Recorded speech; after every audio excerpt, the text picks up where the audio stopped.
എല്ലാവർക്കും കുട്ടി കിച്ചണിലേക്ക് സ്വാഗതം. ഇന്ന് നമ്മളിവിടെ ഉണ്ടാക്കാൻ പോകുന്നത് നമ്മുടെ തണ്ണിമത്തങ്ങയുടെ തോട് വൃത്തിയാക്കി അത് നമ്മൾ തോരൻ വയ്ക്കാനായിട്ടാണ് പോകുന്നത്. അതിനെന്തൊക്കെ സാധനങ്ങൾ വേണമെന്ന് ഞാൻ കാണിച്ചു തരാം. ഇതാണ് അതിൻ്റെ തോട്, എല്ലാം ചെത്തിക്കളഞ്ഞ് വൃത്തിയാക്കി വെച്ചേക്കുവാണ് ഇത്. അപ്പം ഇതിന് വേണ്ടുന്നത് ഞാൻ ഒരു സവാളയും കുറച്ച് കൊച്ചുള്ളിയും 3 പച്ചമുളകും ശകലം കരിയാപ്പിലയും കൂടെ എടുത്താണിത്. ഇതിലേക്ക് ഇട്ടു. ഇനിയും ഒരു മുറി തേങ്ങ ചിരകിയത് അത് ഇട്ടു. ഇനി ഒരു അല്പം മഞ്ഞൾപ്പൊടി വേണം.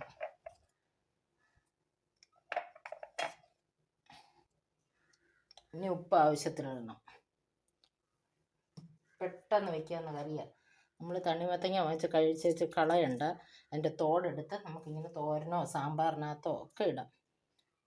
അപ്പം ഇതൊന്ന് തിരുമ്മി യോജിപ്പിച്ചിട്ട് നമുക്ക് തോരൻ വയ്ക്കാം. ഇത്രയേ ഉള്ളൂ കാര്യം. ഇനി കടുക് പൊട്ടിച്ച് അതിലേക്ക് നമുക്കിടാം.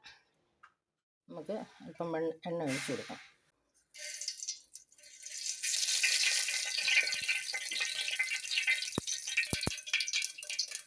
ഇപ്പം നമ്മുടെ കടുകൊക്കെ ഇവിടെ പൊട്ടിയിട്ടുണ്ട്. ഇനി നമുക്ക് അതിലേക്ക് ഇട്ട് കൊടുക്കാം.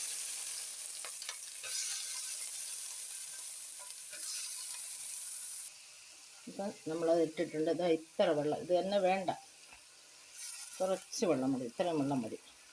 ഇത് കൈവെള്ളം മാത്രം മതി. ഇനി നല്ലപോലെ ഇളക്കി യോജിപ്പിച്ച് അടച്ച് തുറക്കുമ്പോൾ തോരനാവും. നോക്കാം. നമ്മുടെ സ്വാദിഷ്ടമായ തണ്ണിമത്തൻ തോരനിവിടെ റെഡി ആയിട്ടുണ്ട്. നിർത്തുവാണ്.